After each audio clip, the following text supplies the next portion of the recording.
El siglo de las matemáticas. El siglo XIX ha sido tan fecundo en grandes creaciones que al buscar una que las domine a todas y que pueda servir para dar nombre a la centuria y caracterizarla, nos encontramos con que otras muchas, tan grandes como aquella, le disputan, en buena ley, la honra y el privilegio. Se ha dicho que es el siglo del vapor, pero, ¿por qué no el siglo de la electricidad? ¿Y por qué no el siglo de las matemáticas? Muchos descubrimientos matemáticos se hicieron desde el Renacimiento hasta fines del siglo XVIII, pero es que en el siglo XIX las ciencias matemáticas se han desarrollado de una manera verdaderamente abrumadora. A fines del siglo pasado, y conste que escribimos este artículo en los últimos días del siglo XIX, cualquier matemático de primer orden podía abarcar la ciencia aquella en su totalidad. En el momento presente, podrá la vista del que se encuentre en la eminencia abarcar todos los horizontes de esta rama del saber, pero es materialmente imposible que los recorra todos, y así las especialidades se han impuesto. Ya en otro artículo probaremos esto, o mejor dicho, en otros artículos, porque con uno solo es seguro que no tendremos bastante. Por hoy nuestro objeto es distinto. Hemos hablado hasta aquí de las matemáticas en general.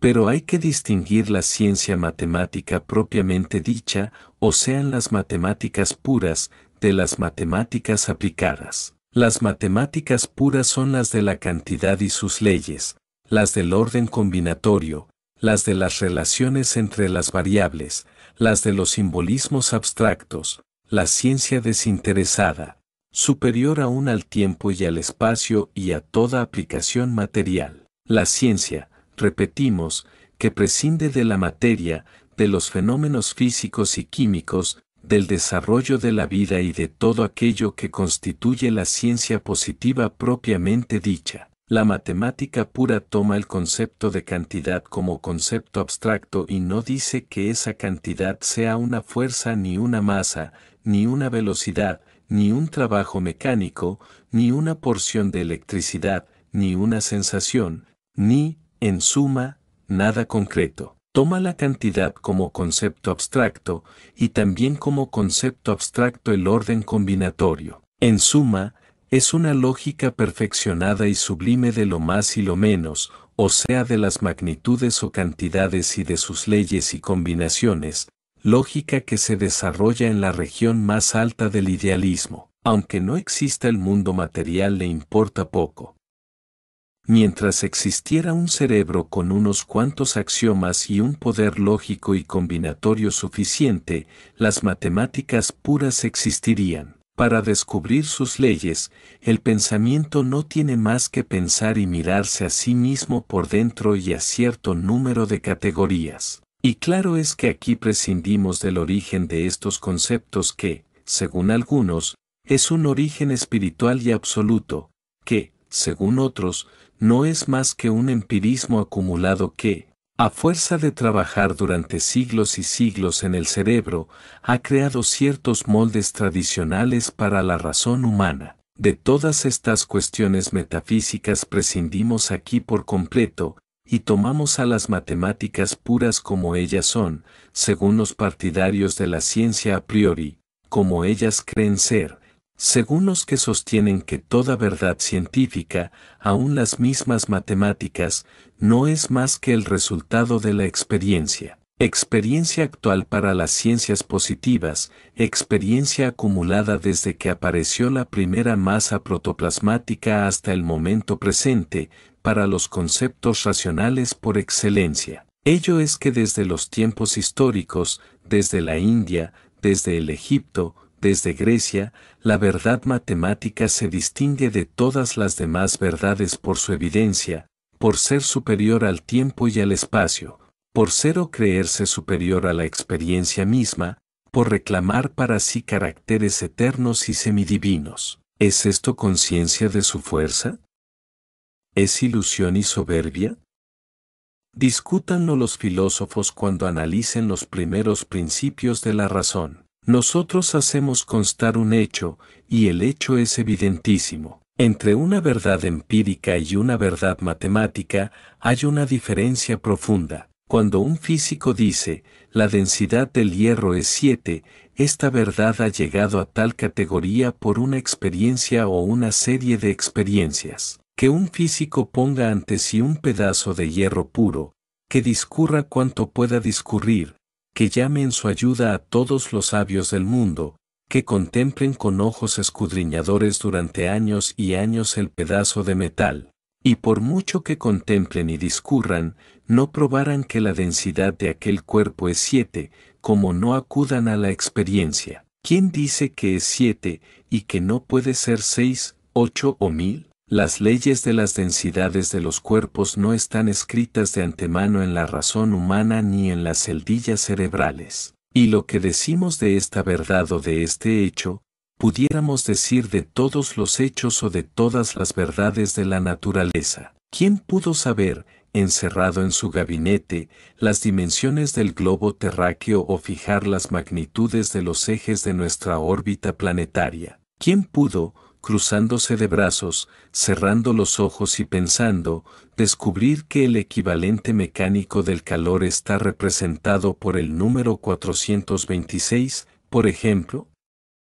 ¿Y que las atracciones planetarias varían o parecen variar en razón inversa al cuadrado de las distancias? Todas las verdades que se llaman empíricas exigen, para tomar puesto en la ciencia, el empleo del método experimental. En religión pudo haber profetas, en ciencia experimental no los hay, habrá cuando más y por otras razones, presentimientos, profecías firmes y seguras, nunca. En cambio en las matemáticas puras el procedimiento de investigación, y sobre todo el procedimiento de demostración, es absolutamente racional sin un átomo de empirismo ni de experimentación. Todavía al investigar en matemáticas pueden aplicarse a la vez el método inductivo y el deductivo, al demostrar, el deductivo tan solo. La verdad matemática podría comprobarse mediante la experiencia, pero solo se prueba, solo se demuestra por el ejercicio severo, y pudiéramos decir solitario, de la razón. Valga un ejemplo. El orden de los factores, dice el matemático, no altera el producto. 4 por 5 es lo mismo que 5 por 4, y el teorema subsiste, sean cuales fueren los números. ¿Cómo se demuestra dicha verdad en la matemática pura? ¿Acaso poniendo muchos ejemplos y viendo que en todos ellos la verdad subsiste? Este sería el método empírico, pero este no es el método racional. La verdad no se impone de este modo, ni como universal ni como necesaria. ¿En 100 ejemplos, en 1000 ejemplos resulta comprobada? ¿Y qué? ¿Quién nos dice que no podrá presentarse un caso no ensayado todavía en que ambos productos resulten distintos? La experimentación nunca supone la evidencia racional, sino la probabilidad empírica. Toda verdad empírica está en jaque perpetuo. Un descubrimiento nuevo puede echarla a tierra. Es cierto, 4 por 5 es 20, y 5 por 4 es 20 también. Pero como ambos productos representan operaciones distintas por su naturaleza, porque el primer producto exige que el número 4 se repita 5 veces, y el segundo que el número 5, distinto del 4, se repita 4 veces, número distinto del 5. Como son construcciones aritméticas distintas sobre números distintos también, la razón humana, sana y robusta, y reflexiva, no ha considerado nunca como evidente que el orden de los factores no altere el producto. Y ha buscado una demostración, y en todos los tratados de aritmética se encuentra. En todos ellos, repito, se prueba que sean cuales fueran los factores, pueden invertirse sin que el producto se altere. Y se prueba con evidencia tal, que sin necesidad de agotar todos los números, porque no podrían agotarse aunque por los siglos de los siglos estuvieran haciendo multiplicaciones cuántas generaciones han existido. Se dice y se afirma, repito, que por alterar el orden de los factores no se altera el producto. Y no se puede negar esto sin negar la razón humana, como que de su propio fondo, de ella misma, de lo más hondo de su esencia arranca el matemático sus demostraciones. Como que las matemáticas puras no son otra cosa que la misma razón humana y su potencia lógica desarrolladas en fórmulas y demostraciones y teoremas. Así las matemáticas puras son la ciencia más idealista que existe, es un puro idealismo, y ahora que el idealismo anda de capa caída, según ciertas teorías, no faltará quien pregunte, ¿y para qué puede servir una ciencia creada lejos de toda realidad material, forjada a puro devanarse los sesos un hombre que se llama matemático, una ciencia cuyo contenido es un enjambre de abstracciones, creación que, en suma, es la razón solitaria empeñada en fecundarse a sí misma sin recibir nunca los calores ni los estremecimientos del mundo real? En efecto, la objeción tiene fuerza, el argumento parece sólido, lo que se engendró lejos de la realidad, sin contar con ella, ¿cómo ha de aplicarse jamás al mundo firme y sólido de las realidades vivientes o vibrantes? Pues, sin embargo, entre las notas que caracterizan el siglo XIX, una de ellas, quizá la que más domina, si no en la apariencia bullanguera y aparatosa, en el fondo y en las entrañas, es la aplicación constante, y cada vez más extensa, de las matemáticas puras a la industria y a casi todas las demás ciencias, y, en suma, el mundo todo de la realidad. Las matemáticas puras se han aplicado a la física matemática, mejor dicho, han creado la física matemática. La física experimental se ha impregnado toda ella, para expresarnos de este modo, en los conceptos puros de la cantidad y del número. Y así la óptica se ha constituido como ciencia maravillosa, en que no solo los hechos dispersos se funden en una gran unidad, sino que mediante el cálculo se prevén nuevos hechos, antes jamás observados. De suerte que el análisis matemático se anticipa a la experiencia. Lo ideal de las matemáticas se impone a la realidad física. Lo que se engendró fuera del campo experimental entra en él imponiendo sus leyes y sus formas. Y otro tanto podemos decir de la teoría de la elasticidad. Y aquí las matemáticas puras no solo se aplican a la ciencia física, sino que llegan hasta la industria y dan el medio de calcular los grandes puentes de hierro. Así miles de trenes, millones de personas, la vida y la riqueza, la realidad por excelencia, pasan sobre abismos, corriendo sobre unas vigas de hierro bajo la fe de las fórmulas matemáticas. Otro tanto podemos decir de la electricidad y de sus aplicaciones, ciencias e industrias fundadas en un fluido hipotético y misterioso y en un elemento ideal, como son las matemáticas, de tal suerte, que hasta uno de los conceptos más abstractos de la ciencia pura, la teoría de las imaginarias, queremos decir, viene a imponer sus leyes ideales al telégrafo sin hilos. Y es posible la transmisión cuando las raíces de ciertas ecuaciones son imaginarias, y no lo es cuando son reales, porque en el primer caso, el movimiento del fluido eléctrico es continuo, y en el segundo es oscilante. Dijérase que el idealismo de las matemáticas se venga de la realidad tosca y grosera, no sólo dominándola y haciéndola su esclava, sino humillándola y escarneciéndola. No le basta que los métodos experimentales reciban en su seno las leyes del número, las fórmulas algebraicas, todo el ideal de la geometría, el cálculo diferencial e integral, sino que es preciso que se sometan a lo ideal de lo ideal, no a las cantidades reales, sino a las mismas cantidades imaginarias. Pero el que habla de la electricidad habla del magnetismo, y basta abrir un libro cualquiera de cierta importancia que trate de magnetismo y electricidad, para encontrar sus páginas cuajadas de cálculos matemáticos. Esto se aplica lo mismo a los grandes tratados como el de Maxwell y Mascart y Hubbert, como el último libro de electrotecnia en sus aplicaciones prácticas. Siempre las matemáticas puras empapando, por decirlo de este modo, con su jugo todas las ramas de la física, desde la más alta región científica a la región industrial más modesta. ni cesa la invasión matemática al llegar al calórico y sus aplicaciones, y aquí nos encontramos con las teorías más elevadas del cálculo integral, resolviendo los problemas de la conductibilidad, y nos encontramos, sobre todo, con una nueva y admirable ciencia, la termodinámica, creada en este siglo. Y nada hemos dicho de la astronomía, porque toda persona de mediana cultura sabe que la mecánica celeste es una ciencia eminentemente matemática y que en ella se aplican las teorías más elevadas del análisis,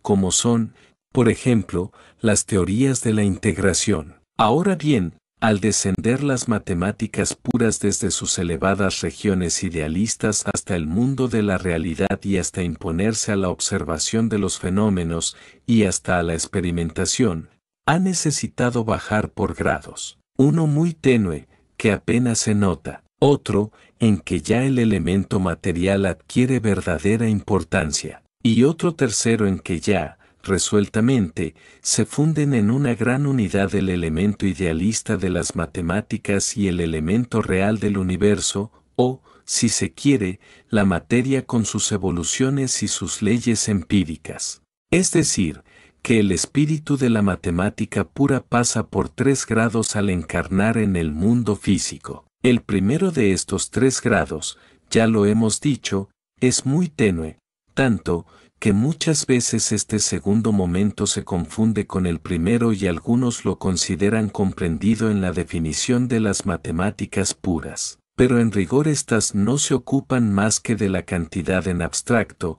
de las funciones o leyes que enlazan las cantidades variables, de los números y de sus admirables relaciones, del orden combinatorio, de la teoría de la posición y del llamado en general cálculo de los infinitos, y así en adelante, siempre el idealismo más puro. Que las matemáticas puras abarcan hoy un campo tan extenso que todo esto tratan, y aún no estamos seguros de no haber omitido ramas importantes de la ciencia. Bien es verdad que si se quiere expresar todo ello en una manera sintética, podemos decir que tratan de la cantidad y del orden. Y bien, al concretar en un primer grado las anteriores abstracciones, nos encontramos con una primera aplicación de las matemáticas puras al espacio, de donde resulta la geometría, que generalmente se considera como formando parte de las matemáticas puras, pero que en rigor es una aplicación de aquellas, porque la cantidad matemática es cualquiera,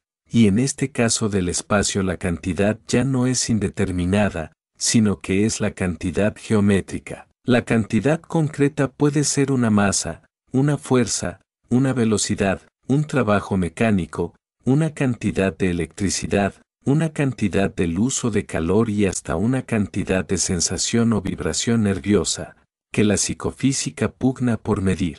Y como puede ser todo esto, la cantidad puede ser también una línea, una superficie, un volumen, una curvatura, una torsión, un sector, un cuaternio o bien otro cualquier concepto geométrico. De suerte que para nosotros, si la geometría está íntima y profundamente unida a las matemáticas puras y casi se confunde con ellas, en rigor ya es una aplicación particular de la ciencia de la cantidad. Tanto es así, que algunos geómetras suponen que ya en el espacio entre el elemento experimental y que el célebre postulado de Euclides debe ser comprobado por la experiencia, y hasta admiten la posibilidad de espacios de 4 y más dimensiones. Sin entrar a fondo en estas interesantes y curiosísimas lucubraciones, no puede negarse que la cantidad geométrica es una determinación particular de la cantidad pura de las matemáticas. Y así la geometría es un primer grado de la encarnación de la ciencia ideal. Los conceptos a priori de Kant, o mejor dicho, las dos formas a priori de la sensibilidad eran el espacio y el tiempo. Y así como la aplicación de las matemáticas puras como perfecto organismo de la lógica al espacio da la geometría, así la aplicación al espacio y al tiempo, combinados da la cinemática, o sea la ciencia del movimiento independientemente de sus causas. En la cinemática se habla de trayectorias, de aceleraciones, pero ni se habla de masas, ni de fuerzas, ni de energías. Es una especie de geometría menos abstracta que la geometría pura, porque ya cuenta con el tiempo, y la geometría y la cinemática forman aquel primer grado de determinación de que antes hablábamos. Las matemáticas puras, para salir de su idealismo y descender a la realidad, necesitan irse apropiando ciertos elementos de los que en la realidad aparecen, y estos primeros elementos son el tiempo y el espacio. El número ya no es número puro, el álgebra no es un álgebra abstracta, porque en este primer grado números y fórmulas se aplican a cosas concretas, las que acabamos de señalar, el espacio y el tiempo. El segundo grado de encarnación es la mecánica, la llamada mecánica racional, que también pudiera llamarse mecánica pura. La mecánica racional toma de la realidad pocos elementos, pero importantísimos, por ejemplo, la masa, la fuerza, y como ya no le basta con los axiomas de las matemáticas puras, necesita tomar algunos principios experimentales. La masa, la gran masa de la mecánica racional está formada de matemáticas puras, pero ya contiene algunos elementos de la realidad y algunos postulados experimentales. Contiene el espacio, contiene el tiempo, la masa, la fuerza, la relación de carácter experimental entre fuerzas, masas y velocidades, la independencia de ciertos efectos, etcétera, etcétera, que poco ponen, aunque qué importante, las realidades del mundo. ¿Qué cantidad inmensa de ciencia ponen las matemáticas puras en la mecánica racional? Y este es el segundo grado que indicamos antes en la evolución de los conceptos matemáticos desde la mayor abstracción hasta sus últimas aplicaciones prácticas. Ya la mecánica racional, por expresar las leyes del equilibrio y las leyes del movimiento, puede aplicarse, hasta cierto punto, a los fenómenos de la naturaleza, como por ejemplo, a la astronomía, a la física, y a las invenciones de la industria, como por ejemplo, a las máquinas. Pero la mecánica racional es todavía demasiado idealista, demasiado sencilla, por decirlo de este modo, para acomodarse a la complejidad enorme de los hechos en las mil combinaciones del mundo inorgánico. Y para llegar al tercer grado de desenvolvimiento es necesario acudir a las grandes hipótesis. Hay que suponer, por ejemplo, que los cuerpos atraen proporcionalmente a las masas y en razón inversa del cuadrado de las distancias, o que las cosas pasan por lo menos como si se atrajesen según estas dos leyes. Y entonces sí, toda la astronomía se convierte en un problema de mecánica racional y las matemáticas puras triunfan y engrandan los sublimes prodigios de la mecánica celeste. El método de observación, ya que aquí no puede ser el experimental, no por eso pierde sus derechos ni su importancia, pero la ley racional le domina y él está para comprobar fórmulas y determinar coeficientes. Sin la astronomía práctica, la mecánica celeste sería una pura abstracción, un puro idealismo, un ejercicio de las matemáticas abstractas, pero sin estas, qué pobre y qué humilde sería la astronomía, y qué embrionaria y qué vacilante. La parte sublime de las matemáticas puras corresponde, y así realiza maravillas y descubre astros jamás vistos y manda aparecer en el cielo un nuevo planeta, y la enorme masa planetaria obedece, y acude a la cita en los espacios celestes. En la física se forja otra nueva hipótesis, la de la existencia del éter, y mediante ella se forja la óptica matemática, o mejor dicho, la teoría matemática de la luz como vibración del éter. Y aquí, como en la astronomía, en esta astronomía misteriosa de los átomos etéreos, la mecánica racional, y por lo tanto las matemáticas puras, se enseñorean como señoras absolutas. El fenómeno físico se borra ante este problema de mecánica racional, vibración del éter, o sea de un sistema de puntos enlazados por fuerzas recíprocas, que es en el fondo el problema de la elasticidad de que antes hablábamos, y se enseñorea de tal modo la ley ideal, que se anticipa a la experiencia, como por ejemplo en la refracción cónica, fenómeno que jamás se había observado, que Hamilton, émulo de Le Verrier, en este cielo de aquí abajo anuncia, estudiando la superficie de la onda, que los más hábiles experimentadores niegan, y que al fin se encuentra en un cristal de aragonita, y de este modo en toda física. Así las matemáticas puras, o si se quiere la mecánica racional, con el auxilio de nuevas hipótesis, hacen suyo el sonido mediante la teoría de las vibraciones de los cuerpos ponderables, y hacen suyo el calor con la teoría de las vibraciones, todavía, de la materia y del éter, y pugnan por apoderarse de la electricidad y del magnetismo, siempre acudiendo al éter, y crean de esta suerte teorías de extraordinaria fecundidad, aunque algo inciertas aún, pero acercándose cada vez más a una gran unidad de todos los fenómenos físicos. Por ejemplo, cuando se identifica con la luz la vibración eléctrica en las célebres experiencias de Hertz, no se ha conseguido tanto en la aplicación de las matemáticas a la química, pero por el mismo camino se va, y en cada teoría nueva se da un nuevo paso, siempre hacia el mismo norte. Ya sabemos que aceptando la aplicación de las matemáticas puras a los fenómenos naturales ha surgido, entre ciertos sabios de gran nombradía, un recelo más o menos marcado contra lo que se llama la hipótesis mecánica, fundándose en que, dada una solución en este sentido, se podrían encontrar muchas, pero esto, a nuestro entender, importa poco. Porque con la hipótesis mecánica no se pretende desgarrar el velo que cubre los secretos de la naturaleza, sino buscar un alto simbolismo matemático que, por medio de la mecánica racional y mediante ciertas hipótesis, reproduzca o imite, dentro de la unidad más amplia posible, todos los fenómenos conocidos del mundo material y nos dé algo así como la imagen del mundo de estos fenómenos. Quizá la atracción newtoniana no exista.